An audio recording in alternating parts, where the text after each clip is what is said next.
done this before, obviously with us. If you could just take kind of a couple minutes, introduce yourself as to, so we know who you are, but why you're running this time around, maybe what you've done the last 2 years, you think is worthy of mentioning, and from there was 2 questions. So.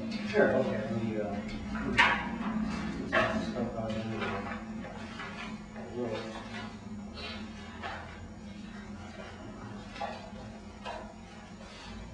I guess we got that form tonight too, City Hall.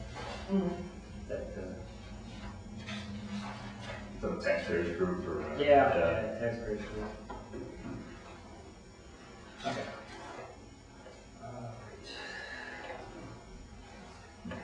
My name's Apolito. I'm running for my 4th term as Bank County legislator, and my work history is 25 years experience in industry, 14 years experience in the public sector.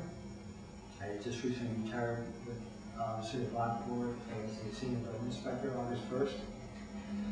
I have a associate's degree in mechanical technology, a bachelor's degree in mechanical engineering from local state. My military record is I'm a Vietnam veteran and awarded the Purple Heart in 1968. I belong to VFW, the American Legion, the Vietnam Veterans Association, the YMCA, and Knights of Columbus is a 14th member.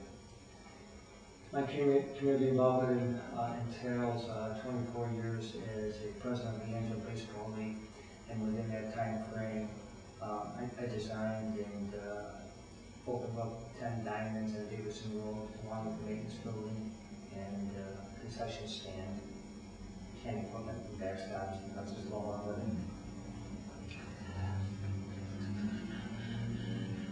Okay, I could go over a few of my resolutions. Some I haven't passed, some I have passed. Yeah, in this day and age. Okay. I co-sponsored a resolution encouraging federal government to increase the death benefit for military personnel from $12,000 to $100,000. That was just basically asking them to do that. The more things closer to home, as I authored a resolution with everybody else for property tax relief. I want to see a block for it and dealing with that for quite some time.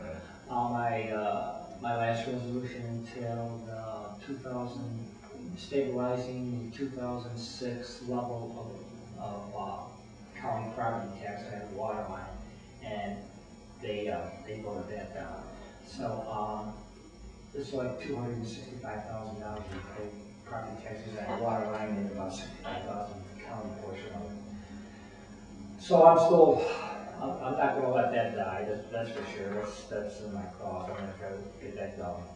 I authored a resolution and passed. I'll make sure I say passed. Authored a resolution and passed it to increase the age and income exemption limit for the elderly. In other words, it was $15,000 income limit. I increased it to $18,000, and at $18,000,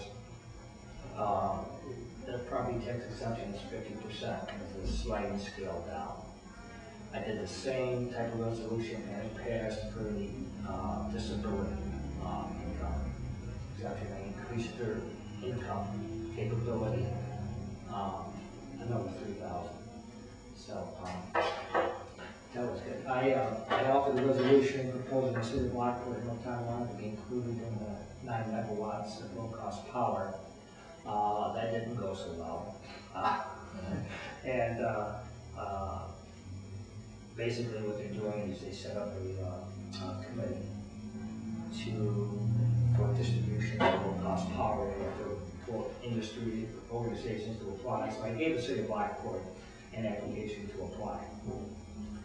I don't know if it's going to happen or not, because I think you got to meet certain criteria as far as jobs and stuff like that. Okay. I co-authored a resolution for the 2007 property tax increase for 0% property tax increase for 2007. That was a minority caucus. We did that together as a whole, and that was voted down. So we tried to not to have a property tax increase. co-authored an IDA reform resolution ensuring job retention and job amount agreed upon and fair wage for new employees. And we also co-authored a resolution requesting governor Fisher to reform the IDA within New York State. I authored another resolution requesting analysis be performed on inmate rising medical costs in Niagara County to pursue a stopgap insurance program. What they did do an analysis on it, and the only thing that would benefit from this would be the pharmaceuticals, possibly the pharmaceuticals. But I guess there's not that much activity at the hospital for inmates, so. I asked a resolution to, and let's vote it down, to eliminate the deputy treasurer's position, an example of patronage position. And within that 0% property tax increase, the legislative clerk's position was included in that to be eliminated, especially when Greg Lewis said that he has performed this job in the counties.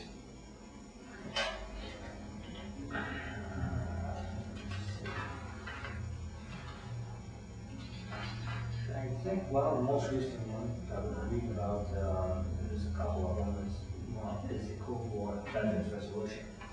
I can explain that a little bit. Yeah, you could. Sure, I will explain it as best as I can. It was passed in the Assembly and Senate, I think in June, July, and August, the governor signed the bill. I think it was the bill.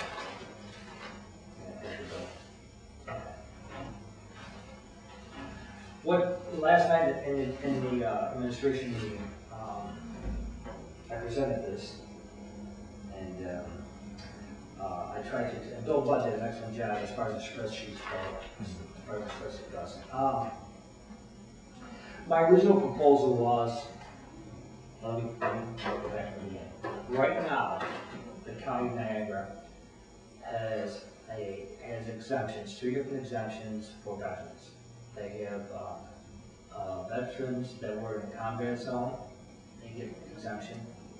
They have veterans that were wounded and have a disability, they get an exemption. They have an exemption for military personnel that was not in combat, but was maybe in stateside during a wartime. In other words, during Korea, during Vietnam, they might have never went there. They might have been stateside, but they get 15% property tax exemption. So that's what I was trying. So what this Cold War veterans thing would be the same thing as a person being stateside during a wartime situation. Okay. So the Cold War exists Cold already. War exists. It's from. It's now stateside. Taking the same thing to plan as a stateside Right. troops. Right. Yeah. It's from 1945 Okay. to 1991. The windows in between the wars, the conflicts. You know, between World War II, between Korea, between Vietnam, between the Persian Gulf, etc., etc. Right now, we have 14,000 veterans that get exemptions in Niagara County. Okay. How many more would? Well, that's the question. That's why everybody threw at that at me last time. It's going to be less. It's going to be less than 14,000. But we don't know the exact number. The Niagara County Veterans Agency cannot give me an exact number. Because all they have is a list of veterans that come up for exemption, for not exemption, but for like veterans issues or whatever. So then this is how they get their database. They don't have names or addresses of any veterans in Niagara County. They only get that if they come in the office.